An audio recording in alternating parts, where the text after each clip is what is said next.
Hello friends, this is Mohit Advocate from the Merit Law Group, and in today's video and in today's lecture we will study भारतीय साक्ष्य अधिनियम 2023।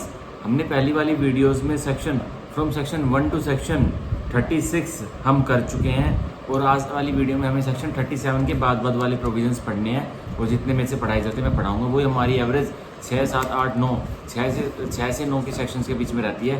तो जैसा कि पता है मैं थोरो इंटरप्रिटेशन एंड डीप ट्रांसलेशन में हिंदी के साथ पढ़ाता हूँ और एक भी वर्ड नहीं जोड़ता हूँ। सारे के सारे वर्ड्स जो हमारे लेजिस्लेचर का टेक्स्ट है, इंटेंट है, वो मैं पढ़ाता हुआ चलता हूँ। ठीक है, तो without wasting a further second हम स्टार्ट करते हैं सेक्शन 37 भारतीय साक्ष्य अधिनियम से पढ़ना। ठीक है, अब देखिए section 37 judgments et cetera other than those mentioned in section 34, 35 and 36 when relevant. अब वो वाली जजमेंट्स, वो वाले निर्णय, वो वाले ऑर्डर और वो वाली डिक्रीज, ठीक है, मतलब एक जजमेंट, एक निर्णय, एक ऑर्डर, एक decree other than those mentioned in section 34, 35 and 36, जो सेक्शन 34 में जजमेंट ऑर्डर और डिक्री थे मेंशन थे, जो 35 में थे, जो 36 में जजमेंट ऑर्डर और डिक्री मेंशन थे, उनके अलावा कोई जजमेंट ऑर्डर और डिक्री की यहाँ बात हो रही है। ठीक है, और व्हेन रेलिवेंट, तो वो जजमेंट ऑर्डर और डिक्री कब रेलिवेंट हो जाएंगी जो 34, 35, 36 में फॉल नहीं कर रही थी। तो वो हमें सेक्शन 37 भारतीय साक्ष्य अधिनियम में रूल्स देखने के लिए मिलेंगे। अब देखिए जजमेंट्स और ऑर्डर और decrees other than those mentioned in section 34, 35 and 36 are irrelevant. अब वो जजमेंट्स, मतलब वो निर्णय, वो ऑर्डर और वो डिक्रीज जो कि सेक्शन 34, 35 और 36 में रेलिवेंट नहीं हो रही हैं, तो वो क्या है? इररेलिवेंट है, असंदर्भित है। ठीक है, मतलब जो सेक्शन 34, 35 और 36 में ही जजमेंट और डिक्री रेलिवेंट होती हुई दिख रही है, संदर्भित होती हुई दिख रही है, वो ही सिर्फ क्या है? वो ही सिर्फ संदर्भित है, रेलिवेंट फैक्ट है। ठीक है, ना ही तो और 34, 35, 36 में जो जजमेंट ऑर्डर डिक्री फॉल नहीं करी, उसके अलावा कोई जजमेंट ऑर्डर डिक्री है तो वो इररेलिवेंट है, असंदर्भित है केस में। ठीक है, अब देखिए आगे, अनलेस एक्सेप्शन है, संदर्भित हो सकती है, रेलिवेंट हो सकती है। The existence of such judgement order और decree is a fact in issue. अब अस्तित्व ही उस जजमेंट ऑर्डर डिक्री का क्या है? फैक्ट इन इशू है, मतलब एक रेलिवेंट फैक्ट है। मतलब केस में अस्तित्व, एग्जिस्टेंस ही उस जजमेंट ऑर्डर और डिक्री का, जिसको हम इररेलिवेंट कहना चाह रहे हैं, उसी का अस्तित्व, एग्जिस्टेंस ही क्या है? सीधा सीधा फैक्ट इन इशू है। मतलब आपने वो जजमेंट ऑर्डर डिक्री के बारे में प्रूव कर दिया कि ये कभी थी अस्तित्व में, तो आपका केस आप जीत जाओगे। ठीक है, और is relevant under some other provisions of this अधिनियम, या फिर रेलिवेंट है, फैक्ट इन इशू तो नहीं है, या फिर रेलिवेंट है इस अधिनियम के किसी प्रावधानों के तहत। तो रेलिवेंट कहाँ होते हैं? इस प्रावधानों के तहत, अधिनियम के प्रावधानों के तहत, सेक्शन 4 से लेकर सेक्शन 50 भारतीय साक्ष्य अधिनियम में। ठीक है, तो ये हमारा होगा सेक्शन 37 जो कि हमने पढ़ा। अब हम इसके थोड़े बहुत सेक्शन 37 के इलस्ट्रेशन पढ़ लेते हैं, जिससे हमें अच्छी तरह से समझ में आ जाएगा। ठीक है, क्या समझ में आ जाएगा? हमें समझ में आ जाएगा सेक्शन 37 पूरा का पूरा। एक सेकंड रुकिए, मैं अपने इस ट्राइपॉड को सामने रख लेता हूँ ताकि अच्छे से और विजिबिलिटी आए और हमें और थोड़ी प्रॉब्लम ना हो पढ़ने में। ठीक है, हाँ अब ये ठीक है, हाँ ये ठीक है, ये ठीक है। ठीक है, अब हम पढ़ते हैं illustration. A and B separately sue for a libel which reflects each upon each of them. A है एक व्यक्ति और B है एक व्यक्ति, तो वो क्या करते हैं? एक सेकंड रुकिए, हाँ। तो एक व्यक्ति A है और एक व्यक्ति B है, तो वो सेपरेटली सू करते सी को। भाई A भी C को सू करता है सेपरेटली और B भी सू करता है C को सेपरेटली। अब देखिए, for a libel which reflects upon each of them, कि सी ने उनके खिलाफ कोई डिफेमेटरी लीबल छपवाया था और वो उनको लीबल अफेक्ट कर रहा है। ठीक है, एक सेकंड रुकिए, तो वो उनको लीबल अफेक्ट कर रहा है। अब देखिए, सी इन each case says that the matter एलिज्ड to be लीबलस is true, और सी जो डिफेंडेंट है ए वर्सेस सी के केस में, बी वर्सेस सी के केस में जो सी डिफेंडेंट है वो उन दोनों के केस में क्या कहता है? भाई जो लाइबल है, जो मैंने छपवाया था, वो बिल्कुल सत्य है। अब देखिए क्या होगा, and the circumstances are such that it is probably true in each case, और हालात भी ऐसे है कि भाई जो सी ने एक वाक्य ए और बी के खिलाफ छपाया था, और हालात भी ऐसे लग रहे हैं कि हाँ भाई ए और बी वैसे गंदे व्यक्ति। अब देखिए, और इन नीदर, या फिर सर्कमस्टांसेस ऐसे लग रहे हैं कि ए और बी जो सी ने उनके खिलाफ लीबल छपाया था वो वैसे व्यक्ति नहीं है। तो अब देखिए, ए obtains a decree against C for damages on the ground that see failed to make out his justification. तो ए एक डिग्री ऑब्टेन कर लेता है जिसमें कोर्ट उसको क्या बता देती है? कोर्ट उसको क्या बता देती है कि भाई तुमको हम डैमेजेस दे रहे हैं ए, क्योंकि सी अपनी जस्टिफिकेशन कि उसने लीबल क्यों छपाया और क्यों प्रिंट कराया और तुम्हारी क्यों बदनामी करी, तो ए को डैमेजेस कोर्ट ग्रांट कर देती है ए वर्सेस सी वाले केस में। ठीक है, अब देखिए the fact is irrelevant age between B and सी। तो लेकिन ये जो फैक्ट, अब ये जजमेंट जो ए वर्सेस सी वाले केस में ए ने अपने खिलाफ, मतलब ए ने अपने फेवर में ले ली थी और कोर्ट से डैमेजेस ले लिया था, तो ये वाली जजमेंट ए वर्सेस सी वाले केस में इररेलेवेंट है, असंदर्भित है। क्यों असंदर्भित है? क्या ये जजमेंट और डिग्री फैक्टर इशू को साबित कर देगी? फैक्टर इशू को साबित कर देगी भाई ए अलग पार्टी है, बी अलग पार्टी है और सी जो डिफेंडेंट है वो सेम है। लेकिन वो एडमिट भी तो कर रहा है, वो एडमिट भी तो कर रहा है। ए वर्सेस सी जब केस रहा था, वो जो सी है वो ए वर्सेस सी केस रहा था, तो सी जिसमें डिफेंडेंट है वो एडमिट कर रहा है भाई हाँ कोर्ट के सामने की जो इसमें मैटर लिखा है वो बिल्कुल सत्य है, वो बिल्कुल सत्य है, ट्रू है। तो अब क्या होगा? लेकिन वो उसको ए वर्सेस सी वाले केस में ए को तो डैमेजेस दे दिए, लेकिन अब ये वाली जो जजमेंट आ जाएगी ए के फेवर में, अगर ये बी अपने केस में बी वर्सेस सी जो केस दूसरा चला हुआ है उसमें ये जजमेंट दिखाता तो वो इररेलेवेंट है, असंदर्भित है। ठीक है, अब हम पढ़ेंगे illustration B. A प्रोसिक्यूट्स B for stealing a cow from him. A B पर केस चला देता है कि बी ने भाई ए की गाय चुरा ली है। ठीक है, आप देखिए बी इज कन्विक्टेड। अब बी को सजा हो जाती है, दोषी ठहराया जाता है, उसको जेल की सजा सुना दी जाती है। अब देखिए ए afterward Sue C for the cow, फिर ए बाद में जाके सी को भी सू करता है उसी काउ के लिए। अब देखिए विच be had sold to him before his conviction, और जो कि बी ने उस जब बी को सजा नहीं थी उससे पहले बी ने वो काउ सी को बेच दी थी, तो अब ए सी को प्रोसिक्यूट करता है। अब देखिए as between A and C the judgment against B is irrelevant. तो अब as between A and C जो अब प्रोसिक्यूशन चल रहा है ए और सी के बीच में, the judgment against B is irrelevant. तो जो अब जो जजमेंट है, जो निर्णय है जो बी की जेल कटवाने का, तो वो इररेलेवेंट है, असंदर्भित है। ठीक है, तो एक बार दोबारा पढ़ते हैं, इलस्ट्रेशन भी थोड़ा कंफ्यूजिंग सा है, एक बार दोबारा पढ़ के समझाता हूँ आपको। देखिए ए प्रोसिक्यूट्स B for stealing a cow. A B को प्रोसिक्यूट करता है कि बी ने भाई ए की गाय चुरा ली थी। अब देखिए बी इज कन्विक्टेड, और भाई प्रोसिक्यूशन करा, ए ने बी के ऊपर केस चलाया कि उसने गाय चुरा ली थी, तो यहाँ पे बी को सजा भी कर दिया जाती है, मतलब उसको दोषी ठहरा दिया जाता है कोर्ट के द्वारा। ए afterward shoes C for the cow.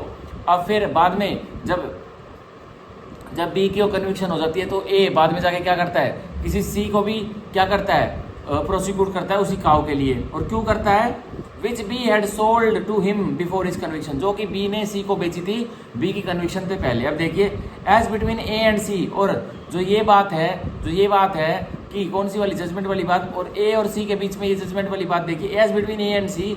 अब जो बीच में ए और सी के बीच में the judgment against B is irrelevant, तो जजमेंट जो निर्णय किसके विरुद्ध गया है, बी के विरुद्ध गया है, वो असंदर्भित है, वो असंदर्भित है। ठीक है, वो असंदर्भित है। क्यों असंदर्भित है भाई? बी ने तो गाय चुराई थी, बी ने तो गाय चुराई थी, तो ए ने उसको सजा करवा दी। ठीक है, लेकिन बी ने वो काउ सी को बेच दी थी अपनी कन्विक्शन से पहले, तो इसमें ए और सी का क्या रोल निकल के आ रहा है भाई? सी ने तो वो गुड फेथ में बी से खरीदी थी। ठीक है, लेकिन जो ये बी को सजा करवाई है ए ने प्रोसिक्यूशन करते हुए काउ स्टीलिंग की, तो ये जजमेंट वो उस केस में नहीं दिखा सकता। कौन सा केस में? ए वर्सेस सी वाले केस में नहीं दिखा सकता, जब वो सी को भी प्रोसिक्यूट कर रहा है कि इसने बी ने इसको गाय बेची थी और मेरे को भी गाय वापस दिलाई चाहिए। नहीं कर सकता, वो जजमेंट इररेलेवेंट होगी। तो अपने इंडिपेंडेंट एविडेंस से प्रूव करो वो जजमेंट क्यों रेलिवेंट होगी, तब होगी। ठीक है, और वो जजमेंट अनलेस एक्सेप्शन वाले रूल आ जाते हैं, वो जजमेंट कब रेलिवेंट हो जाएगी? वो जजमेंट कब रेलिवेंट हो जाएगी? जब फैक्ट इन इशू ही सीधा जब वो जजमेंट ऑर्डर या डिग्री सीधा फैक्ट इन इशू को ही प्रूव कर दे, और is relevant under other provisions of this अधिनियम, या रेलिवेंट हो जाए और अन्य जो प्रोविजंस है इस अधिनियम के उनके तहत वो रेलिवेंट हो जाए, तब वो जजमेंट ऑर्डर डिग्री उस केस में चल जाएगी ए वर्सेस सी वाले केस में, अन्यथा इररेलेवेंट रहेगी, नहीं चलेगी। ठीक है, एक सेकंड रुकिए, आज थोड़ा सेटल बैठ नहीं रही है, मैंने अपने ऑफिस में आज अपना सेटअप बैठाया है, तो एक सेकंड रुकिए, मैं एक बार ये जो बल्ब से चल रहा है मैं इसको अवॉइड करना चाहता हूँ, क्योंकि ये थोड़ी लाइट फेंक रहा है। ठीक है, क्योंकि ये थोड़ी ऐसे ठीक है, अब ऐसे है ना, हाँ लाइट तो अभी भी आ रही, चलो लाइट चल जाएगी, कोई दिक्कत नहीं है, इतना भी कुछ फ्लैश नहीं मार रही है लाइट। ठीक है, चल जाएगी। तो अब हमारा ये हो गया इलस्ट्रेशन बी हमने पढ़ा। अब हम पढ़ेंगे सेक्शन 37 का illustration C. A has obtained a decree for the possession of land against B. अब ए ने एक डिग्री ऑब्टेन कर ली है, मतलब एक जजमेंट डिग्री ऑब्टेन कर ली है, मतलब बहुत सारे रिलीफ ले लिए हैं, और किसके प्रति ले लिए हैं?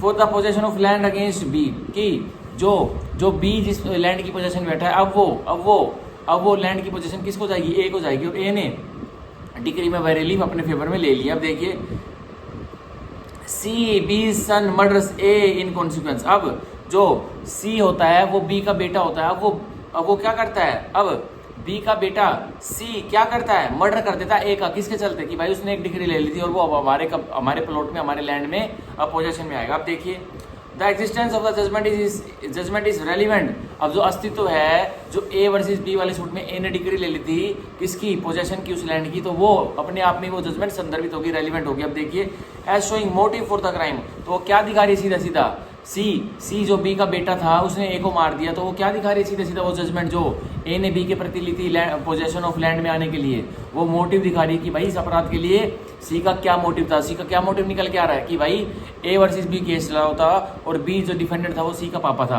अब ए वर्सेस बी वाले केस में बी है जो केस हार गया, तो सी के पास, उसके बेटे के पास मोटिव आ गया कि वो ए से क्या ले, रिवेंज ले, कि उसने केस जैसे जीत लिया, वो हमारी लैंड में कैसे पोजेशन में आ रहा है। तो सी ने यहाँ ए का क्या कर दिया, ए का मर्डर कर दिया। तो वो जजमेंट जो ए वर्सेस बी की सिविल सूट की थी, वो सीधा सीधा क्रिमिनल केस में वो जजमेंट रेलिवेंट संदर्भित हो जाएगी। क्यों संदर्भित हो जाएगी, सीधा सीधा फैक्ट इन इशू को वो दर्शा रही है। फैक्ट इन इशू क्या निकलेगा, did C murdered A, did C was having some motive, यही फैक्ट इन इशू रहेगा और मोटिव को प्रूव कर देगी जजमेंट। भाई जजमेंट आई थी 2 दिन पहले और 2 दिन बाद जो बी का बेटा था सी, उसने ए को मार दिया। ठीक है, तो ये हमारा हुआ इलस्ट्रेशन सी। अब हम पढ़ेंगे illustration D.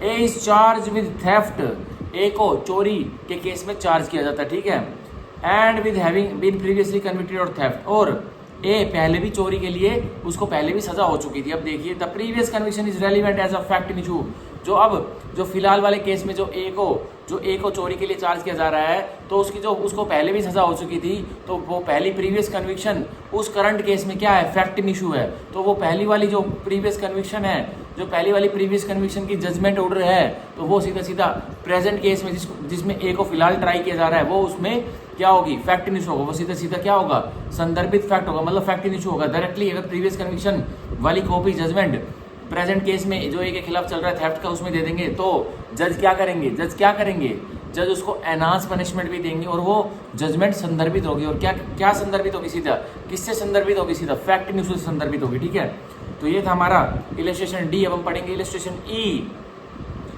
A is tried for the murder of B.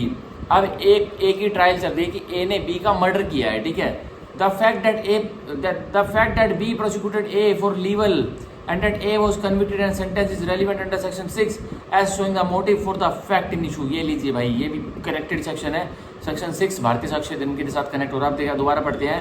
A is tried for the murder of B, A को ट्राई किया जाता है कि उसने मर्डर किया है B का। ठीक है, ट्राई मतलब उसका केस चलता है कोर्ट में। आप देखिए the fact that B prosecuted A, एक तथ्य दिखाया जाता है कि B ने प्रोसिक्यूट किया था A को फॉर लीवल, एक लाइबल के लिए, मतलब भाई फॉर लाइबल मतलब ए ने कहीं बी के बारे में कुछ गंदा संदा लिख दिया होगा। ठीक है, and that A was convicted and sentenced, और ए को जो बी ने ए के ऊपर केस चलाया लाइबल के लिए, ठीक है, डिफेमेशन का केस चलाया, तो उसमें ए को सजा हो गई थी, उसको जेल कटवा दी गई थी। अब देखिए इज रेलिवेंट अंडर सेक्शन 6, और जब ए को कन्विक्ट हो गया था और वो उसको सेंटेंस दे दी गई थी, तो वो रेलिवेंट संदर्भित तथ्य किसके अंदर, सेक्शन 6 भारतीय साक्ष्य अधिनियम के अंदर।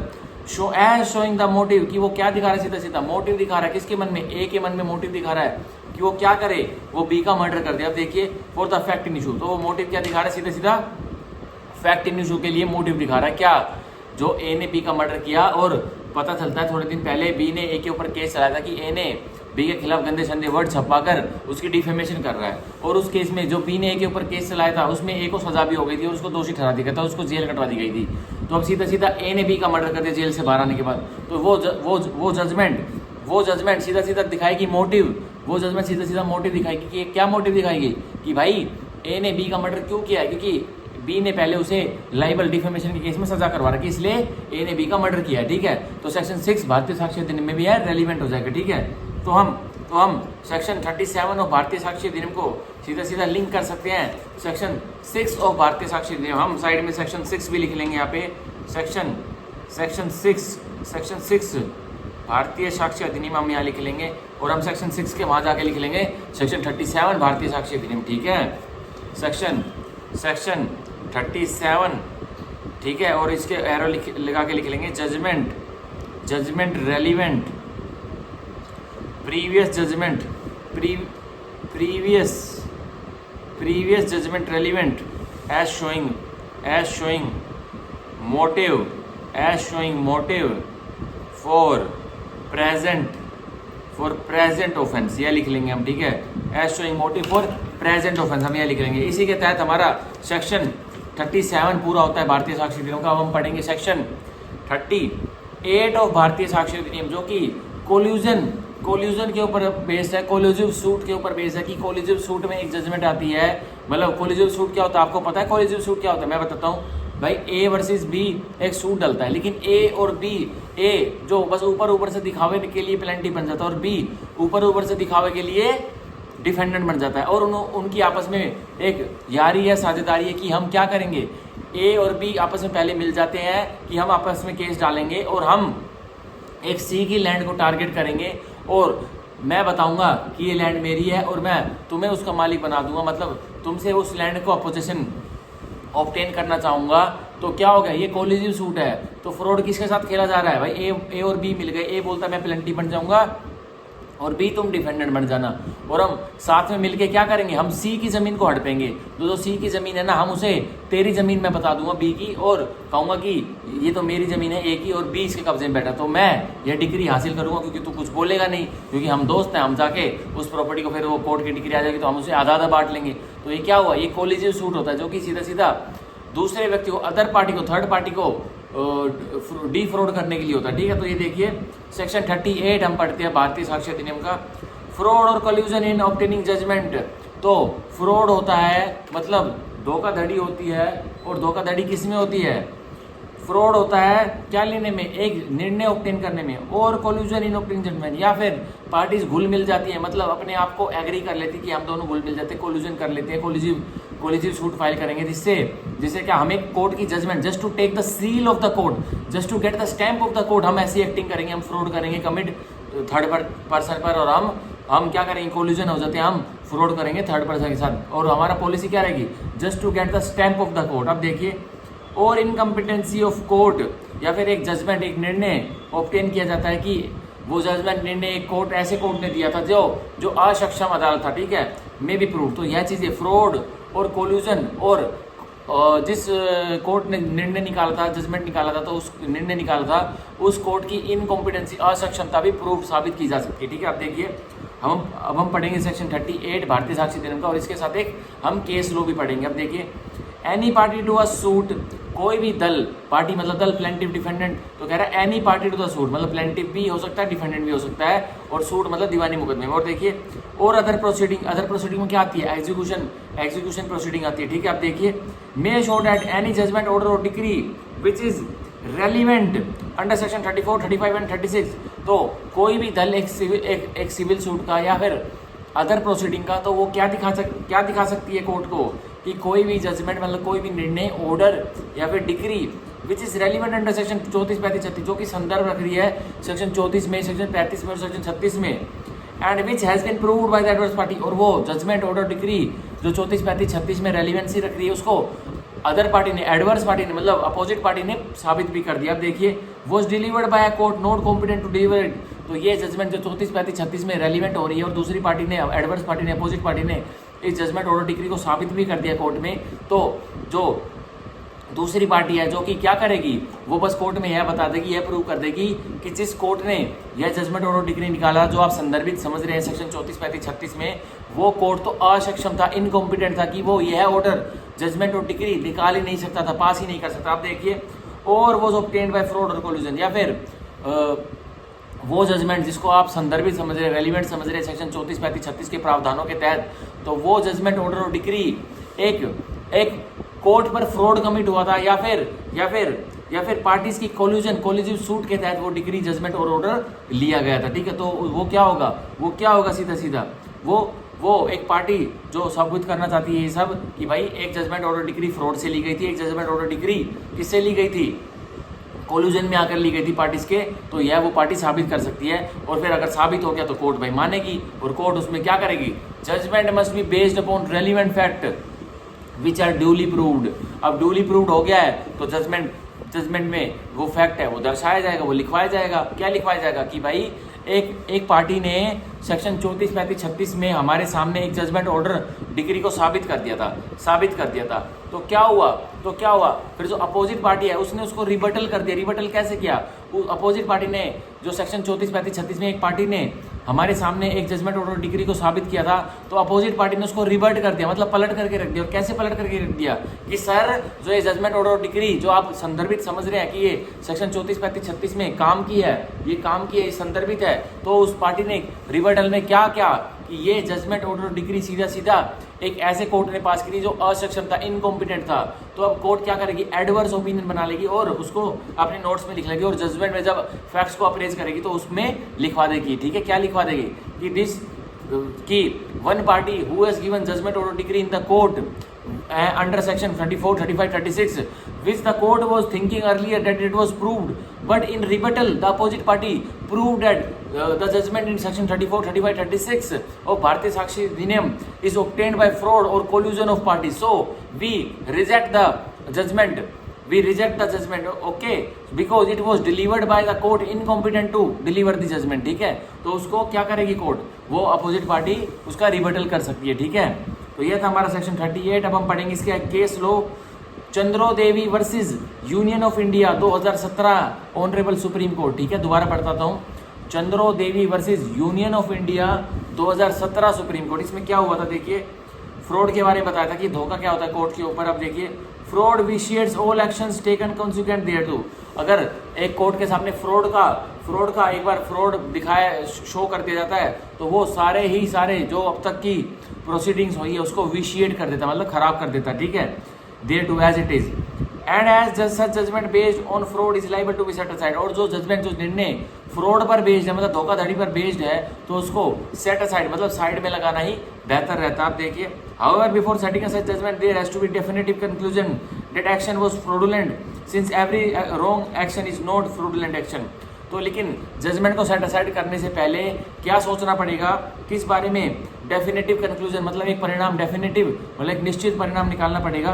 That action was fraudulent since every wrong is not fraudulent action, कि ये पर्टिकुलर एक्शन जो जजमेंट जिसमें सुनाई गई है, ये जजमेंट जिसमें निर्णय निकाला गया है, ये पर्टिकुलर एक्शन फ्रॉडुलेंट है। और हालांकि सारे एक्शंस एक केस में फ्रॉडुलेंट नहीं होते, ये भी इसमें हेल्ड किया गया था। कौन से केस लो में? चंद्रो देवी versus union of India 2017 honourable supreme court, इसमें हेल्ड किया गया था। ठीक है, तो हम एक और केस लो देखते हैं जो कि सेक्शन 38 भारतीय साक्ष्य अधिनियम पर ही मेंशन है। वो केस लो का नाम है embassy hotels private limited versus Gajraj and company. ठीक है, 2015 ऑनरेबल सुप्रीम कोर्ट। इसमें क्या हेल्ड किया गया था?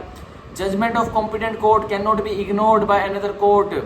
तो जो जजमेंट है, जो एक निर्णय है, वो एक सक्षम कोर्ट ने निकाला हुआ है, तो उस सक्षम कोर्ट ने जो निर्णय निकाला हुआ है, तो अगले आने वाला कोर्ट एपेलेट कोर्ट उस निर्णय को क्या नहीं कर सकता? इग्नोर नहीं कर सकता, मतलब नजरअंदाज नहीं कर सकता। ठीक है, और कब नहीं कर सकता?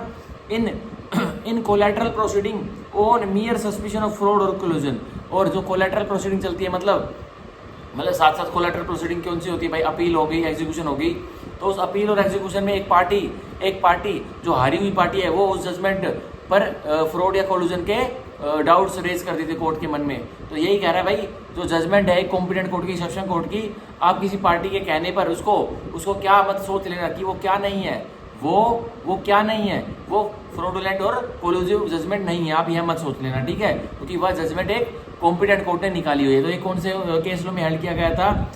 Embassy hotels private limited versus Gajraj Singh versus Gajraj and company 2015 honourable supreme court. इसमें ये सेक्शन 38 की है, 2 जजमेंट मैंने पढ़ाई। ठीक है, अब हम पढ़ेंगे सेक्शन 39, जो कि हमारा बहुत ही इंपॉर्टेंट चंक आ गया है सेक्शंस का, जो कि बताता है, जिसकी मार्जिनल हेडिंग है opinion of third persons when relevant, की जो राय है, जो तीसरे व्यक्तियों की, मतलब तीसरे व्यक्ति की राय कब संदर्भित होगी? मतलब सीधा तीसरा व्यक्ति कौन है? एक्सपर्ट्स, मतलब जो होनहार व्यक्ति, जो कि एक्सपर्ट्स होते हैं, उनकी राय है। ठीक है, तो ये हमारे सेक्शन 39 से लेकर सेक्शन कहाँ तक है? मैं एक बार पीछे टर्न करके देख लेता हूँ।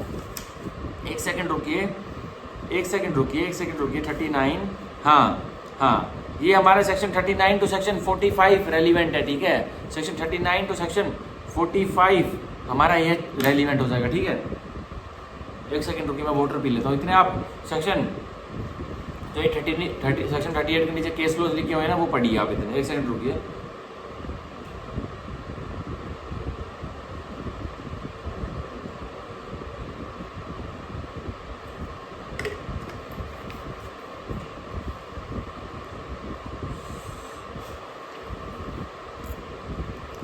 अब हम पढ़ते हैं सेक्शन 39 ऑफ द भारतीय साक्ष्य अधिनियम। ठीक है, तो आज हम कौन से सेक्शन तक कर लेंगे, आज हम देखते हैं एक बार। आज मैं एक बार देख लेता हूँ। हाँ, हम पूरे आज 39 से लेके 45 भी कर लेंगे, कोई दिक्कत नहीं है। ठीक है, बहुत टाइम, अभी आधा घंटा हमारे पास क्लास का बचा होगा। अब देखिए सेक्शन 39 ऑफ भारतीय साक्ष्य अधिनियम, ओपिनियंस ऑफ एक्सपर्ट्स। अब एक्सपर्ट्स की जो कि होनार, जो कि एक्सपर्ट्स, जो कि बिल्कुल एक्सपर्ट्स, जो कि उनकी राय, उनका ओपिनियन, उनकी राय बता रखी कि एक्सपर्ट्स की राय का क्या रेलिवेंसी होगी। अब आपको मैं एक काम की चीज़ बता देता हूँ जो कि कोई भी कोचिंग वाला और कोई भी आपको नहीं बताएगा। अब ये जो एक्सपर्ट्स की राय जो रेलिवेंट होंगी, ये सीधा का सीधा 39 से लेके 45 के सेक्शंस के बीच में रेलिवेंट तो होंगी, पर सेक्शन जो 39 जिसमें ओपिनियंस ऑफ एक्सपर्ट्स के को परिभाषित कर रखा है, ये कभी भी अकेला नहीं चलता, इसको मदद लेनी पड़ती है। किसकी मदद लेनी पड़ती है? सेक्शन 4 से लेके सेक्शन 50 ऑफ भारतीय साक्ष्य अधिनियम की। साइड में लिख लीजिए सेक्शन 4 टू सेक्शन 50 ऑफ भारतीय साक्ष्य अधिनियम रेड विद। ठीक है, तो सेक्शन 39 कभी भी अकेला नहीं चलता। जो एक्सपर्ट्स होते हैं, जो कि होनहार व्यक्ति होते हैं, जो कि बिल्कुल एक्सपर्ट्स होते हैं, जो कि उनकी राय कभी भी अकेले नहीं चलती, उनकी राय संदर्भित होगी। लेकिन भाई कौन से सेक्शंस के अंदर संदर्भित होगी? सेक्शन 4 से लेकर सेक्शन 50 भारतीय साक्ष्य अधिनियम के अंदर संदर्भित होगी। ठीक है, तो मतलब या तो एक्सपर्ट्स की राय भाई सेक्शन 6 में संदर्भित हो सकती है, तो section 6, section 39 read with section 6, या फिर एक एक्सपर्ट की राय सेक्शन 10 में संदर्भित हो सकती है, तो सेक्शन 39 रेड विद सेक्शन 10, ऐसे एक्सपर्ट्स की राय चलती है। ठीक है, तो ये कोई भी आपको कोचिंग वाला नहीं बताएगा, मोहित डागर ने आपको बताया। ठीक है, अब हम पढ़ेंगे सेक्शन 39 की बॉडी। सेक्शन 39 का subsection 1, when the court has to form an opinion upon a point of foreign law. अब इस क्वेश्चन से, इस प्रावधान से, इस सेक्शन से बहुत सारे प्रीवियस क्वेश्चन मैंने देखे हैं। ठीक है, अब देखिए 39 का सेक्शन 1 में दोबारा पढ़ रहा हूँ। When the court has to form an opinion, जब अदालत को एक राय बनानी है upon a point of law, और किस विषय पर बनानी है कि भाई कोई पॉइंट ऑफ फॉरेन लॉ, कोई बाहरी देश का, मतलब फॉरेन टेरिटरी के कोई देश का कोई कानून है उसके ऊपर बनानी है। वो देखिए, और ऑफ साइंस या फिर विज्ञान के पॉइंट पर कोई राय बनानी है, कोर्ट को फॉर्म करनी है। अब देखिए, और आर्ट या फिर आर्ट से रिलेटेड, मतलब आर्ट एंड लिटरेचर से रिलेटेड कोई राय फॉर्म करनी है अदालत को। फिर देखिए, और एनी अदर फील्ड, या फिर और कोई अन्य फील्ड हो, ये अब रेज्यूटरी एंट्री देती है, हमारे इंडियन एविडेंस एक्ट में नहीं थी। अब देखिए, और as to identify of handwriting और फिंगर इंप्रेशन, या फिर कोर्ट को, एक अदालत को राय बनानी है कि पहचान करनी है कि भाई ये किस व्यक्ति की हैंड राइटिंग है, लिखावट है, या ये किस व्यक्ति का अंगूठे का, मतलब ये थंब इंप्रेशन है, मतलब वो जो ब्लू इंक में अंगूठा थंब इंप्रेशन लगता है वो है, मतलब फिंगर इंप्रेशन है, तो उसके ऊपर राय बनानी है। अब देखिए, the opinions upon that point of person specially skilled in such foreign law, तो जो राय रहेगी किस विषय में, जो पॉइंट जो मैंने भी बताया, फॉरेन लॉ का पॉइंट, साइंस और आर्ट का पॉइंट, अदर फील्ड का point, identity of writing, identity of finger impression, तो उस पॉइंट में अगर किसी एक्सपर्ट का ओपिनियन है, देखिए पर्सन स्पेशली स्किल्ड, और वो पर्सन स्पेशली स्किल्ड होना चाहिए, मतलब उसके पास यह स्किल्स होनी चाहिए इनको पहचानने की, इनके बारे में वो एक्सपर्ट होना चाहिए। और देखिए, इन सच फॉरेन लॉ, किस में वो होना चाहिए, स्किल्ड वो किस में होना चाहिए, इस फॉरेन लॉ में, साइंस में, आर्ट में, और एनी अदर फील्ड में। और इन question as to identify of handwriting और finger impression are relevant facts, या फिर अगर एक व्यक्ति जिसको स्पेशल स्किल है और वो एक हैंड राइटिंग और फिंगर इंप्रेशन को पहचान रहा है, तो आर रेलिवेंट फैक्ट, तो अपने आप में क्या है, संदर्भित तथ्य हैं। And such persons are called experts, और इन व्यक्ति को हम क्या बोलते हैं, इन व्यक्ति को हम बोलते हैं एक्सपर्ट्स बोलते हैं, हम इन व्यक्ति को एक्सपर्ट्स बोलते हैं। ठीक है, तो ये था हमारा सेक्शन 39 ऑफ भारतीय साक्ष्य अधिनियम, जो कि बहुत इंपॉर्टेंट सेक्शन हमारे प्री पॉइंट ऑफ व्यू से। ठीक है, अब हम इसकी इलस्ट्रेशन पढ़ते हैं तो कि हमें फिर एक्सपर्ट्स अच्छी तरह से समझ में आ जाएगा। अब देखिए illustration A, the question is whether the death of A was caused by poison. तो एक प्रश्न उठता है क्रिमिनल ट्रायल में, क्या भाई इस ए जो विक्टिम है इसकी डेथ क्या जहर से हुई है? तो अब देखिए, the opinion of experts as to the symptoms produced by the poison by which A is supposed to have died are relevant.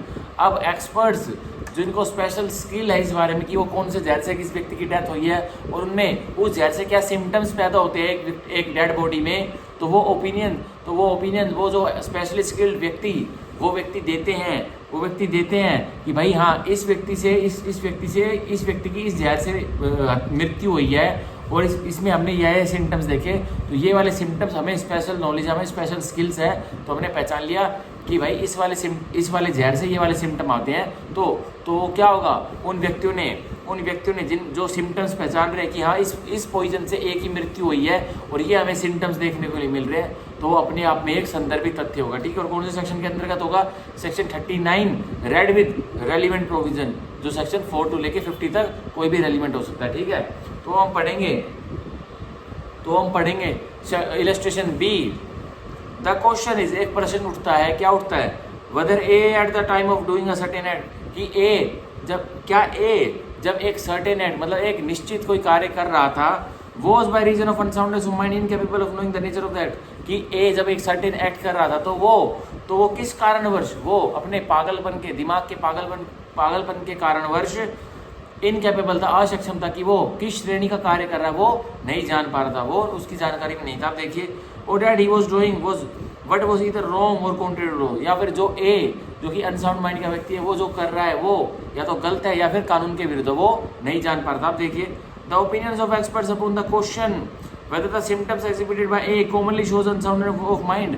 अब ओपिनियंस, अब राय कौन देते हैं, द ओपिनियंस ऑफ एक्सपर्ट्स, अब राय देते हैं एक्सपर्ट्स अपॉन द क्वेश्चन, इस question पे, इस प्रश्न के ऊपर राय देते हैं experts, whether the symptom exhibited by A commonly shows unsoundness of mind, जो सिम्टम ए हमें दिखा रहा है, जो सिम्टम हमें ए से देखने को मिलते हैं कि वो उसको पता नहीं था, कि वो इनकैपेबल था, कि वो किस श्रेणी का एक्ट कर रहा है, किस नेचर का एक्ट कर रहा है, या फिर उसको नहीं पता था कि वो या तो वो रॉन्ग कार्य कर रहा है, कॉन्ट्रेरी टू लॉ कार्य कर रहा है, तो वो जो सिम्टम्स वो बता रहा है, तो अगर वो एक्सपर्ट उस सिम्टम्स के बारे में क्लासिफिकेशन देगा, मतलब कुछ चीज़ें बताएगा, फाइंडिंग्स बताएगा, तो वो क्या होगी, वो संदर्भित तथ्य हो जाएगी। अब देखिए, and whether such unsoundness of mind usually renders person incapable of knowing the nature of that's, और वो जो जब एक्ट कर रहा था तो वो कह रहा है कि मैं पागल था और उसने एक एक्ट कर दिया जिससे कोई ऑफेंस हो गया, तो अब एक्सपर्ट्स बताएंगे कि ये अनसाउंडनेस ऑफ माइंड जो ए के अंदर थी, क्या वो आम तौर पर ऐसा एक्ट करवाने में सक्षम है या नहीं है। ठीक है,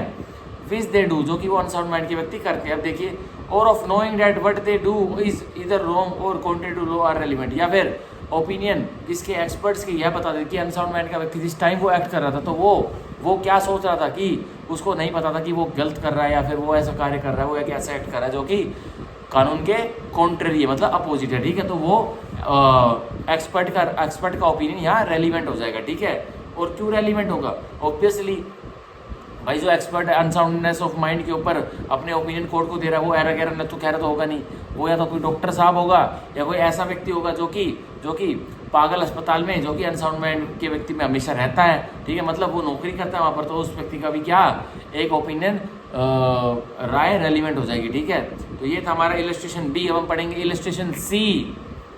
द क्वेश्चन इज, एक प्रश्न उठता है, weather a certain document was written by ए, क्या एक दस्तावेज लिखा गया है ए के द्वारा। ठीक है, another document is produce which is proved और admitted to have been written by ए, तो एक और एक दस्तावेज उसी कोर्ट में उसी केस में दिखाया जाता है और वो प्रूव और वो साबित कर दिया जाता है कि यह दस्तावेज ए के द्वारा लिखा गया था। आप देखिए, the question of experts on the question whether the two document were written by the same person और by different person are relevant. अब एक हैंडराइटिंग एक्सपर्ट उस व्यक्ति की एक है पुराने कागजात की जो हैंडराइटिंग है उसकी क्या करता है, उस पे क्या करता है, उसकी परीक्षा लेता है, मतलब एग्जामिनेशन करता है एक हैंडराइटिंग एक्सपर्ट। और जिस दस्तावेज पर क्या एक ही हैंडराइटिंग है नहीं है, उस पर क्वेश्चन उठ रहे हैं, तो उस राइटिंग पर भी अपनी जो स्पेशल स्किल है उसकी एग्जामिनेशन करता है। तो क्या होता है, तो अब उसने जो ओपिनियन बताया इस एक्सपर्ट ने, तो वो रेलिवेंट संदर्भित तथ्य होगा उस केस में। ठीक है, तो ये था हमारा सेक्शन 39 के सारे इलस्ट्रेशन। अब हम पढ़ेंगे सेक्शन 39 का सबसेक्शन 2। देखिए, अब हम पढ़ते हैं सेक्शन 39 का सबसेक्शन 2, जो कि बहुत इंपॉर्टेंट है। अब देखिए, व्हेन इन अ प्रोसीडिंग, जब एक प्रक्रिया में the court has to form an opinion on any matter relating to any information transmitted और stored in any computer resource और any other electronic or digital form, the opinion of the examiner of electronic evidence referred to in section 79 capital A of the IT act 2000 is relevant fact. तो ये हमारे Indian evidence act में भी ये section था और ये क्या कह रहा है सीधा सीधा, और ये हमारा सेक्शन 45 कैपिटल ए था सीधा सीधा इंडियन एविडेंस एक्ट में, पर इसको अब ओपिनियन ऑफ एक्सपर्ट के साथ ही सेक्शन 39 में ही मर्ज कर दिया सबसेक्शन 2 बना के। तो कह रहा है व्हेन इन अ प्रोसीडिंग, जब एक प्रक्रिया में the court has to form an opinion, और उस प्रक्रिया में अदालत को एक राय बनानी है on any matter relating to any information transmitted, और किस मुद्दे पर कि कोई जानकारी है और वो जानकारी किस में स्टोर्ड है, मतलब वो किस में भेजी गई थी वो जानकारी, ट्रांसमिटेड मतलब भेजी गई थी, सेंड की गई थी, और स्टोर्ड या फिर जमा की गई थी किसमें, इन एनी कंप्यूटर रिसोर्स की किसी कंप्यूटर रिसोर्स में, और एनी अदर इलेक्ट्रॉनिक और डिजिटल फॉर्म या किसी और अदर इलेक्ट्रॉनिक मतलब हार्ड डिस्क में, पेन ड्राइव में, उसमें स्टोर की गई थी। तो देखिए किसकी राय रेलिवेंट हो जाएगी, the opinion of the examiner of electronic evidence. तो राय, अब एक्सपर्ट का रोल कौन प्ले करेगा, एग्जामिनर ऑफ इलेक्ट्रॉनिक एविडेंस, जो एग्जामिनर है किसका, इलेक्ट्रॉनिक एविडेंस का, उसकी राय, अब वो यहाँ एक्सपर्ट बन जाएगा, उसकी राय अब क्या होगी, रेलिवेंट तथ्य होगी। और एग्जामिनर ऑफ इलेक्ट्रॉनिक एविडेंस किस में, कौन से सेक्शन में रेफर किया गया है, section 79 capital A of the IT act, information technology act सन 2000 में, ठीक है। तो वो अब एक्सपर्ट कौन रोल प्ले करेगा, अगर कोई इन्फॉर्मेशन जानकारी ट्रांसमिटेड होती है किसी कंप्यूटर में या अदर इलेक्ट्रॉनिक और डिजिटल फॉर्म में या स्टोर की जाती है, तो किसका ओपिनियन रेलिवेंट होगा, एग्जामिनर ऑफ इलेक्ट्रॉनिक एविडेंस का। तो इसको हम अंडरलाइन कर लेते हैं, एग्जामिनर ऑफ इलेक्ट्रॉनिक एविडेंस का, ठीक है। तो हम इसको साइड में लिख भी लेते हैं कि ये इसमें एक्सपर्ट का रोल प्ले करेगा, ठीक है। अब हम सेक्शन 39 के सबसेक्शन 2 के नीचे एक्सप्लेनेशन, स्पष्टीकरण लिखी गई है, हम उसको पढ़ते हैं। अब देखिए, for the purposes of this subsection, इस सबसेक्शन 2 के लिए, सेक्शन 39 के सबसेक्शन 2 के लिए है, मान लीजिए क्या, मान लीजिए an examiner of electronic evidence shall be an expert, कि वो तो हमने पहले ही पता लग गया था कि जो एग्जामिनर ऑफ इलेक्ट्रॉनिक एविडेंस है वो एक्सपर्ट है, मतलब वो क्या है, एक्सपर्ट है, ठीक है, एक होनहार व्यक्ति है, ठीक है। ये एक्सप्लेनेशन से हम सीधा लिंक निकाल सकते हैं कि examiner of electronic evidence, examiner of electronic evidence क्या होता है, एक्सपर्ट होता है, ठीक है। और किस सेक्शन के तहत होता है, किस सेक्शन के तहत होता है, किस सेक्शन के तहत होता है, वो सेक्शन 39 सबसेक्शन 2 के तहत तो होता ही है, पर उसको रेफर किस में किया गया है, section 79 capital A IT act सन 2000 में रेफर किया गया, ठीक है, इंफॉर्मेशन टेक्नोलॉजी एक्ट 2000 में, ठीक है। तो ये हमारा कंप्लीट होता है सेक्शन 39 ऑफ भारतीय साक्ष्य अधिनियम। अब हम पढ़ेंगे सेक्शन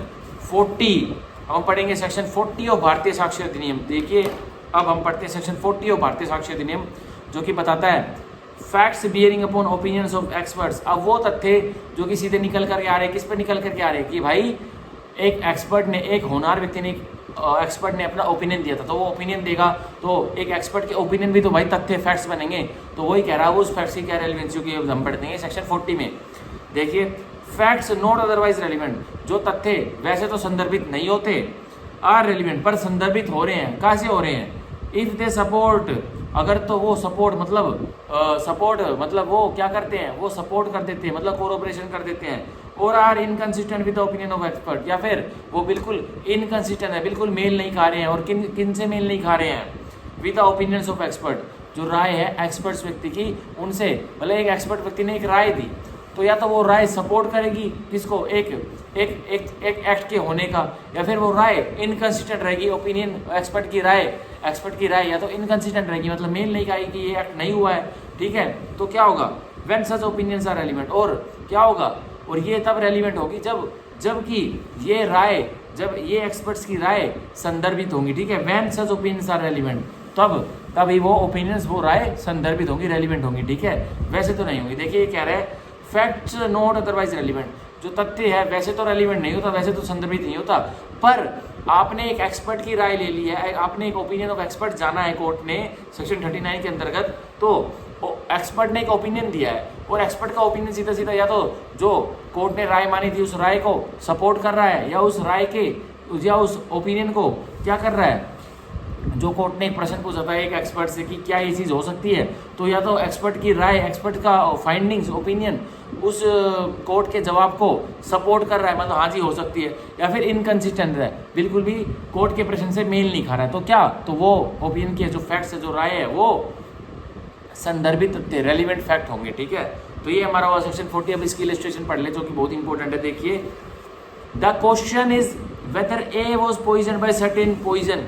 एक प्रश्न उठ जाता है क्रिमिनल ट्रायल में कि क्या ए को किसी एक सर्टेन जहर से मारा गया है, मतलब बहुत सारे जहर होंगे तो किसको, एक्सपर्ट को बताना होगा कि भाई कौन से जहर से ए को मारा गया। तो ऑब्वियसली ए यहाँ पे कौन होगा, या तो डॉक्टर होगा या पोस्टमार्टम कंडक्ट करने वाला कोई डॉक्टर साहब होगा। आप देखिए the affected other persons who were poison by that poison. तो एक तथ्य दिखाया जाता है कि जो दूसरे व्यक्ति हैं जिनको भी सेम पॉइजन दिया गया था कभी दूसरे केसेस में, एग्जिबिटेड सर्टेन सिम्टम्स, तो उनमें भी यही वाले सर्टेन सिम्टम्स, यही वाली खूबियाँ पैदा हो गई थी। विच एक्सपर्ट्स अफर्म, जो कि एक्सपर्ट्स अफर्म मतलब हाँ हामी भर रहा है कि हाँ उन व्यक्तियों में भी कभी जिन पर वो वाला पॉइजन दिया गया था तो उनमें भी ये सेम सिम्टम्स पैदा हो गए थे जो कि हमारे इस केस में ए के ऊपर हुए हैं। ठीक है, तो देखिए और डिनाई, या फिर वो एक्सपर्ट उस बारे में हाँ हमें मतलब सपोर्ट करता है, या डिनाई मतलब क्या करता है, डिनाई मतलब क्या करता है, सीधा सा इनकंसिस्टेंट बताता है। तो देखिए to be the symptom of that poison is relevant, कि या तो वो सिम्टम अफर्म करता है, मतलब या तो वो सिम्टम को सपोर्ट करता है, हाँ भाई जो अदर व्यक्ति को कभी यही वाला पॉइजन दिया गया था तो उसमें भी यही सिम्टम आए थे जो ए के ऊपर आ रहे हैं। तो ए को कौन सा पॉइजन दिया गया है, यही वाला पॉइजन दिया गया है। ठीक है, तो वो क्या कर रहा है, सपोर्ट कर रहा है। ठीक है, कोर्ट के प्रश्न को कोर्ट ने जो प्रश्न पूछा था उसको राय दे रहा है, मतलब अफर्म कर रहा है। ठीक है, मतलब अफर्म कर रहा है मतलब सपोर्ट कर रहा है। ठीक है, तो अफर्म के नीचे आप सपोर्ट लिख सकते हैं। ठीक है, तो अफर्म के नीचे आप सपोर्ट लिख सकते हैं। और डिनाई, या डिनाई कर रहा है तो आप डिनाई के साइड में आप इनकंसिस्टेंट आप लिख सकते हैं। ठीक है, तो ये हमारा हो गया इलस्ट्रेशन ए। तो इलस्ट्रेशन ए में साफ साफ यही बता रखा है कि भाई एक प्रश्न पूछा गया, कोर्ट ने एक राय जानने की इच्छा रखी। क्या राय जानने की इच्छा रखी कि भाई ए को किस जहर से मारा गया है। तो एक जहर का एक्सपर्ट होता है, मतलब वो या तो डॉक्टर साहब होता है जो जहर की स्टडी करे बैठता है, या फिर एक पोस्टमार्टम कंडक्ट करने वाला कोई व्यक्ति होता है, एम्प्लॉय होता है। तो वो जज साहब को क्या बताता है कि जज साहब जो इस ए की बॉडी पर जो हमें सिम्टम्स मिले हैं ना, वो बहुत सारे और व्यक्ति जो इसी जहर से मारे गए थे उन व्यक्ति की बॉडी पर भी सेम सिम्टम्स मिले हैं, और वो व्यक्ति एक सर्टेन एक्स जहर से मारे गए थे। तो अब क्या कोर्ट क्या राय बना लेगा कि हाँ भाई इस व्यक्ति की ए की डेथ भी एक्स जहर से हुई है, एक्स पॉइजन से हुई है। ठीक है, और यदि वो व्यक्ति कहता है कि नहीं डॉक्टर साहब जो ए की बॉडी में हमें सिम्टम्स मिले हैं कि इसको जहर से मारा गया है, लेकिन जो हमने पहले आज तक एग्जाम्पल जो हमने आज तक स्टडी की है उसमें किसी को भी इस जहर से नहीं मारा गया है, तो वो एक्सपर्ट कोर्ट को क्या बताएगा कि हम नहीं कह सकते, वी आर नॉट श्योर। तो ये क्या होगा, सीधा कोर्ट के प्रश्न से इनकंसिस्टेंट होगा, मतलब एक्सपर्ट कोई भी राय नहीं दे रहे हैं, एक्सपर्ट खुद कंफ्यूज्ड है। तो अब वो क्या होगा, वो भी संदर्भित तथ्य होगा, कोर्ट उनकी राय को नहीं मानेगा। ठीक है, तो ये था हमारा इलस्ट्रेशन ए ऑफ सेक्शन 40। अब हम पढ़ेंगे illustration B. The question is, एक प्रश्न उठ जाता है, whether an obstruction to a harbour is caused by certain sea wall, कि एक ऑब्स्ट्रक्शन की एक बाधा पैदा की गई थी, और वो किस द्वारा की गई थी कि एक सी की वॉल के द्वारा। ठीक है, आप देखिए the fact that other harbours similarly situated in other respects but where there were no such sea walls begin to be obstructed at the about the time is relevant. तो ये इतनी इंपॉर्टेंट जजमेंट नहीं है, ये illustration ये थोड़ी confusing है, इसको छोड़ सकते हैं आप। ठीक है, तो हम पढ़ेंगे सेक्शन 41। अब हम पढ़ेंगे सेक्शन 41। ठीक है, अब हम पढ़ेंगे सेक्शन 41। आप देखिए opinions as to handwriting and signature when relevant. अब राय किसकी, एक्सपर्ट की, और किस मुद्दे पर, लिखावट के मुद्दे पर, हैंड राइटिंग के मुद्दे पर, and signature, hand writing plus signature, मतलब हैंड राइटिंग भी उसी व्यक्ति की है जिसका वो सिग्नेचर है, और सिग्नेचर भी उसी व्यक्ति का है जिसकी वो हैंड राइटिंग है। तो ये दोनों मैच खाने चाहिए, मतलब दोनों साथ साथ कोरिलेट करने चाहिए, तो तभी ये संदर्भित होंगे। तो ये नहीं है कि हैंड राइटिंग किसी और व्यक्ति ने लिखी और उसके नीचे साइन किसी और व्यक्ति का है, तो यह कभी जिंदगी में संदर्भित हो सकता है। भाई हैंड राइटिंग तो किसी की भी हो सकती है, पर नीचे जो साइन कर रहा है वो व्यक्ति वो भी तो सेम होना चाहिए, या फिर हैंड राइटिंग किसी और व्यक्ति की हो सकती है लेकिन साइन जो व्यक्ति कर रहा है वो सेम होना चाहिए। तो ये बता रहा है कि एक एक्सपर्ट की राय किस विषय में, या तो लिखावट के विषय में या फिर हस्ताक्षर के विषय में कब संदर्भित हो जाएगी। ठीक है, तो हम पढ़ेंगे सेक्शन 41 का सब सेक्शन 1 देखिए। When the court has to form an opinion, जब अदालत को एक राय फॉर्म करनी है, as to the person by whom any document was written or signed, कि कौन वो व्यक्ति है जिसने एक दस्तावेज को लिखा है और उस पर साइन करा है। ठीक है, मतलब लिखा है मतलब लिख दिया है तो उसकी लिखावट की ओपिनियन फॉर्म करना है, या फिर एक व्यक्ति ने बस लिखा किसी और ने था, साइन किसी और ने किया है, तो ये साइन किसने किया है उसके बारे में कोर्ट को अपनी राय फॉर्म करनी। तो देखिए the opinion of any person acquainted with the handwriting of person by whom it is supposed to be written or signed that it was or was not written or sign by that person is the relevant fact. तो एक व्यक्ति जो कि कौन व्यक्ति रहेगा, the opinion of any person, तो opinion एक राय किसी भी व्यक्ति की acquainted with the handwriting of the person, तो जो एक्वेंटेड था किस व्यक्ति की हैंडराइटिंग से, of the person by whom it is suppose to be written, उस व्यक्ति की हैंडराइटिंग से जिसके द्वारा यह जो क्वेश्चन में जो दस्तावेज उठ रहा है वो लिखा जाना चाहिए था या वो साइंड हस्ताक्षर किया जाना चाहिए था, ठीक है। डेट इट वॉज और वॉज नोट कि वो व्यक्ति क्या बताएगा जो एक्वेंटेड था एक व्यक्ति की हैंडराइटिंग या सिग्नेचर से कि हाँ इस व्यक्ति की लिखावट में ये दस्तावेज है या इस व्यक्ति की लिखावट में सिग्नेचर है, ठीक है। और वॉज नोट रिटन और साइन बाय दैट पर्सन, या फिर वो जो एक्वेंटेड व्यक्ति है तो वो क्या कह देगा कोर्ट में, हाँ भाई जी जो मैं एक्वेंटेड था, जो व्यक्ति मेरे को चिट्ठी लिखकर भेजता था और उसमें साइन करके भेजता था, यह जो आप लिखावट जो डॉक्यूमेंट आप बताना चाह रहे हो यह उस व्यक्ति की नहीं है। तो ये भी अपने आप में एक संदर्भित तथ्य रेलिवेंट फैक्ट हो जाएगा, ठीक है। तो ये थी हमारी सेक्शन 41 का सबसेक्शन 1। अब हम पढ़ेंगे 41 की सबसेक्शन 1 की एक्सप्लेनेशन, स्पष्टीकरण। अब देखिए क्या कह रही है, the person is said to be acquainted with the handwriting of another person, तो एक व्यक्ति माना जाता है कि वो दूसरे व्यक्ति की हैंडराइटिंग लिखावट से, ठीक है, वो परिचित था, एक्वेंटेड था।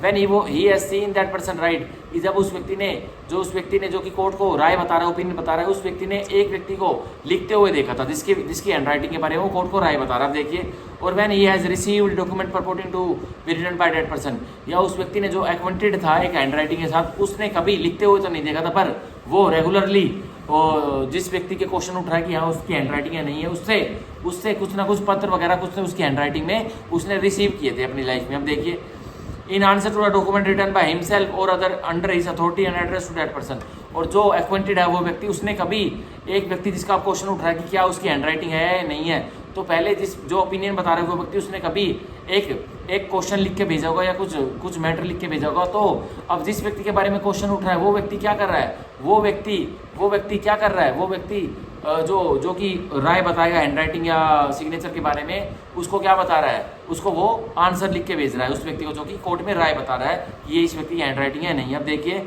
या फिर हिमसेल्फ, या जो व्यक्ति राय बता रहा है उसने खुद से लिख के भेजे, मतलब लेटर्स लिख के भेजे थे वो, या फिर और उसको जवाब मिला था, या उसने अपनी अथॉरिटी में किसी और से लिखवा के भेजे थे लेकिन उसको रिसीव उसको हुए थे। अब देखिए, उसने पढ़ा था। और when in the ordinary course of business document परपोर्टिंग to be written by that person has been habitually submitted to him, और जब बिजनेस के ऑर्डिनरी कोर्स में जो व्यक्ति अब कोर्ट में एक व्यक्ति की हैंडराइटिंग और सिग्नेचर के बारे में राय देगा, उस व्यक्ति ने कोर्स ऑफ बिजनेस के दौरान एक व्यक्ति जिसका राइटिंग और सिग्नेचर का क्वेश्चन उठ रहा है उसके लिए क्या करा था, कुछ बिजनेस में ऑर्डिनरी कोर्स ऑफ बिजनेस में उसको सबमिट किए गए थे, मतलब उसको भेजे गए थे, तो उसकी राय भी यहाँ संदर्भित तथ्य हो जाएगी, ठीक है। तो ये था हमारा सेक्शन 41 की सबसेक्शन 1 की एक्सप्लेनेशन, स्पष्टीकरण। अब हम पढ़ेंगे इसका इलस्ट्रेशन। द क्वेश्चन इज, एक प्रश्न उठता है, क्या प्रश्न उठता है, weather a given letter is the handwriting of ए, कि जो ये कोर्ट में दिया एक पत्र है क्या ये ए की लिखावट में है। अ मर्चेंट इन ईटानगर, जो कि ए एक मर्चेंट है ईटानगर में, ठीक है। बी इज अ मर्चेंट इन बेंगलुरु, तो एक बी है मर्चेंट बेंगलुरु में, who has written letters address to ए, जिसने की लेटर्स लिखे हैं किसको, जिसने लेटर्स लिखे हैं ए को, जो कि क्या है मर्चेंट है ईटानगर में। अब देखिए, and received letter परपोर्टिंग to be written by him, और ए ने फिर उस लेटर्स का जवाब जो बी है बेंगलुरु में जो मर्चेंट है उसने ए से जवाब भी रिसीव किया। अब देखिए, by him. C is B clerk, अब सी क्या है, एक सी है जो कि बी का क्लर्क है, जो कि एक मर्चेंट था बेंगलुरु में, बी मर्चेंट था बेंगलुरु में, अब बी का क्लर्क है सी है। वो देखिए, whose duty it was to examine the and file B's correspondence, और बस उस सी की क्या ड्यूटी थी कि भाई जो मेरे मालिक बी को कोई व्यक्ति लेटर लिख के भेज रहे तो उसको चेक करेंगे कि भाई कि क्या सही जवाब आया या नहीं आया, ठीक है, मतलब उसको फिर प्रॉपर रिकॉर्ड में रख देंगे। अब देखिए क्या होता है, अब क्या होता है, D is B is broker, अब डी क्या होता है, बी का ब्रोकर होता है, ठीक है। अब देखिए, to whom B habitually submitted the letter purporting to be written by A for the purpose of advising him thereon. The opinion of B, C and D on the question whether the letter is in the handwriting of A are relevant, though neither B, C, D ever saw A write. यहाँ B, C, D ने कभी भी A को लिखते हुए नहीं भेजा, पर इन्होंने क्या किया है, ए से जो लेटर लिख के इनके पास आए थे उनको देखा तो है, मतलब उसको रेगुलरली जो वो लेटर सबमिट करता था ए बी सी डी के पास, उन्होंने उस लेटर्स को देखा तो है, तो वो सारे के सारे संदर्भित तथ्य हो जाएंगे, ठीक है। मैथ सेकंड में आया, ये हमारी 41 के सबसेक्शन 1 के एक्सप्लेनेशन की इलस्ट्रेशन होती है। अब हम मैथ सेकंड में आया, रुकिए।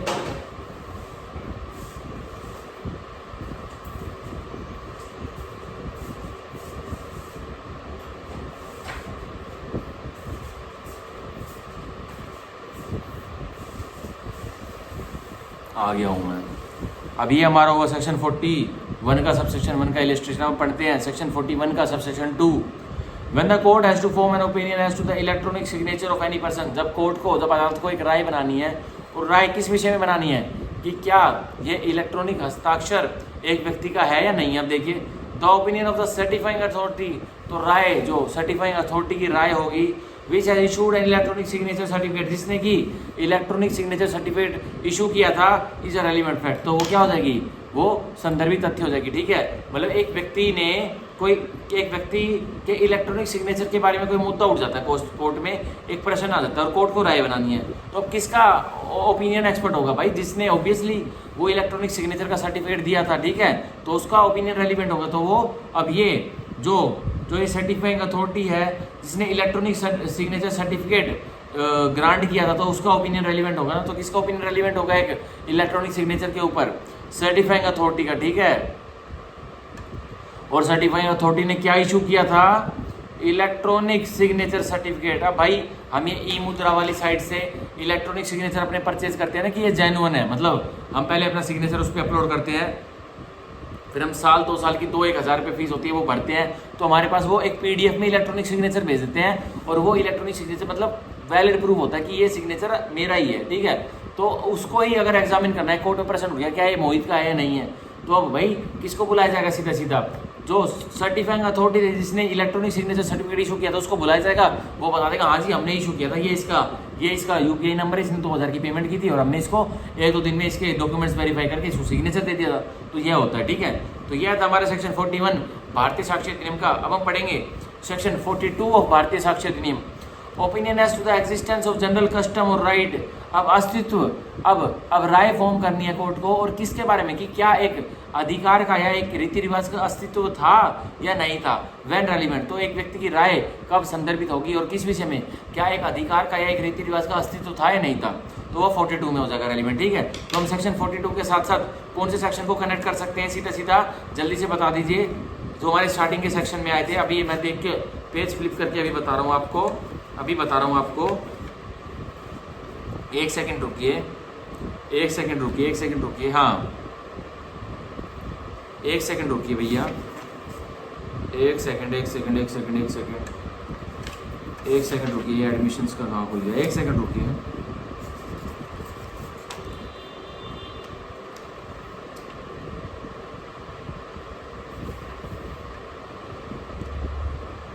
मैं एक बार फ्लो चार्ट में देख लेता हूँ। पहले तो सेक्शन 13 था जिसको हम लिंक करते थे, अब देखिए एक बार सेक्शन 13 अब क्या हो चुका है, सेक्शन 11। हम सेक्शन 42 को सीधा सेक्शन 11 के साथ भी लिंक कर सकते हैं। ठीक है, और सेक्शन 11 के साथ में आप लिख लीजिए सेक्शन 42। ठीक है, सेक्शन 11 के साथ आप लिख लीजिए सेक्शन 42, तो हम ये लिंक कर सकते हैं। हमें इससे मेंस में जब हम आंसर राइटिंग करेंगे तो उसमें बहुत अच्छे नंबर मिलेंगे और हम जज जल्दी बनेंगे। ठीक है, तो अब देखिए सेक्शन 42 क्या कह रहा है, opinion as to the existence of a general custom or right. अब एक राय फॉर्म करनी है, और राय किसके बारे में फॉर्म करनी की, क्या एक अधिकार का या एक रीति रिवाज का अस्तित्व था, और ये ओपिनियन, ये राय कब रेलिवेंट, कब संदर्भित हो जाएगी, तो वो हम 42 में देखेंगे। ठीक है, तो आज हम जो सेक्शन 42 है वो हम लास्ट करते हैं, कल से हम सेक्शन 43 के बाद वाले करेंगे। अब देखिए, when the court has to form an opinion as to the existence of any general custom or right, जब अदालत को क्या एक राय फॉर्म करनी है, एक इरादा फॉर्म करना है, as to the existence of any general custom or right, और वो इरादा किसके बारे में कि क्या एक जगह पर एक सर्टेन, एक जनरल मतलब एक आमतौर पर एक अधिकार था, या एक आमतौर पर एक अधिकार एक रीति रिवाज था या नहीं था। अब देखिए, the opinion as to the existence of such custom or right. अब राय इस बारे में कोर्ट को दिखाई जाती है कि हाँ अस्तित्व था, एग्जिस्टेंस थी इन अधिकारों की और इन रीति रिवाजों की, of persons who would be likely to know of its existence if it existed, और वो व्यक्ति की राय ओनली रेलिवेंट होगी जिन व्यक्तियों के सामने वो राय उत्पन्न हुई और वो अधिकार उत्पन्न हुए, तो उन व्यक्तियों की राय ही रेलिवेंट होगी, आर रेलिवेंट, तो वो संदर्भित होगी। ठीक है, अब मैं मोहित, मेरा बर्थ 1998 में हुआ था। अब हरियाणा में सन 1920 में एक क्या हो गई थी, एक रीति रिवाज हो गया था कि भाई एक अगर किसी बड़े भैया की डेथ हो जाती है, तो उसकी जो वाइफ है, जो उसकी विडो बनेगी, उसको छोटा भैया उसकी शादी कर सकता है, मतलब जो उसकी ब्रदर की डेथ हुई है, तो उसको बोलते हैं हम चादर अंदाजी, ठीक है, चादर अंदाजी बोलते हैं। फिर हरियाणा में बोलते हैं कि चुन्नी उड़ा दी, ठीक है, मतलब ये बोलते हैं। तो अब क्या होता है इसमें सीधा सीधा, तो ये अब मैं 1998 का बालक, अब 1920 में वो राइट और रीति रिवाज, मतलब वो एक भाई वो भी अधिकार था, मतलब वो अधिकार क्रिएट किया था और वो रीति रिवाज से क्रिएट किया था। तो मैं 1998 वाला बालक अगर कोर्ट में जाके बताऊंगा कि जी मेरे सामने वो होता, क्या मेरे सामने वो 1920 में वो राइट एक्सरसाइज की गई थी, वो अधिकार एक्सरसाइज किया गया था, वो रीति रिवाज अस्तित्व में आया था, नहीं आया था ना, तो ऑब्वियसली मेरी वो बात कही हुई बातें राय कोर्ट में रेलिवेंट नहीं रखेगी। लेकिन एक व्यक्ति जो कि 1920 में ही जिंदा था और वो अब तक 2024 तक वो जिंदा ही है, तो अब वो कोर्ट में आके देगा कि हाँ सर, मेरे सामने जो ये महिला है और इसके बच्चे हैं, जो ये अब जिनके बीच में केस चला पड़ा है, इनकी मम्मी ने मेरे सामने ही चादर, मतलब इसकी शादी हो ली थी इसके देवर के साथ, तो वो उस बूढ़े व्यक्ति की राय रेलिवेंट संदर्भी तथ्य होगा, ठीक है। तो ये हमारा होता है सेक्शन 42 ऑफ भारतीय साक्षी अधिनियम। इसकी एक्सप्लेनेशन पढ़ते हैं और फिर इसके नीचे इलस्ट्रेशन पढ़ के क्लास को खत्म कर देते हैं। अब एक्सप्लेनेशन देखिए क्या कहती है। The expression general custom or right, जो ये एक्सप्रेशन है जनरल रीति रिवाज और राइट अधिकार इंक्लूड्स, तो इसमें क्या इंक्लूड है, शामिल है customs or rights common to any considerable class of person, जो रीति रिवाज या अधिकार जो कि कॉमन है, जो कि मतलब मिलते जुलते से कॉमन है, मतलब बहुत सारे व्यक्ति फॉलो करते हैं, और to any considerable class of person, जो बहुत सारे एक सेम समुदाय के लोग उसको फॉलो करते हैं, तो और सेम समुदाय के लोग कंसिडरेबल होने चाहिए, मतलब इक्के दुक्के पंजे 5-7 नहीं होने चाहिए, मतलब वो कंसिडरेबल अमाउंट होनी चाहिए। अब कंसिडरेबल अमाउंट क्या होता है भाई, 100-200 लोग, 300-400 लोग, ऐसे ग्रुप्स में एक ही समुदाय के लोग उसको रीति रिवाज को फॉलो करते हैं, तो वो ही expression general custom or right है। लेकिन 2-4 व्यक्ति एक चीज़ को फॉलो करते हैं तो वो जनरल कस्टम और राइट नहीं बनेगी, ठीक है। लेकिन एक बंच ऑफ सोसाइटी उसको फॉलो करती है कस्टम और राइट को, तो वो ही क्या बनेगी, जनरल कस्टम और राइट का एक्सप्रेशन बनेगी, ठीक है। तो यहाँ हमारा खत्म होता है सेक्शन 42 भारतीय साक्षी अधिनियम। तो आज हमने कौन कौन से सेक्शन पढ़े भैया, आज हमने सेक्शन पढ़े 37, 38, 39, 40, 41, 42, हमने आज 6 सेक्शन पढ़े और हमने अपने बहुत अच्छी तरह से इंटरप्रिटेशन के साथ और डीपली ट्रांसलेशन इन हिंदी और सारे इलस्ट्रेशंस के साथ यह सेक्शन पढ़े। कौन कौन से सेक्शन पढ़े, 37, 38, 39, 40, 41, 42, 37 से लेकर 42 तक। अब कल वाली क्लास में मैं सेक्शन 43 के बाद वाले सेक्शंस आपको पढ़ाऊंगा, ठीक है। तो आज की क्लास यहीं खत्म होती है और अब हम कल मिलते हैं, ठीक है। सो bye bye, thank you, take care, thank you, bye bye.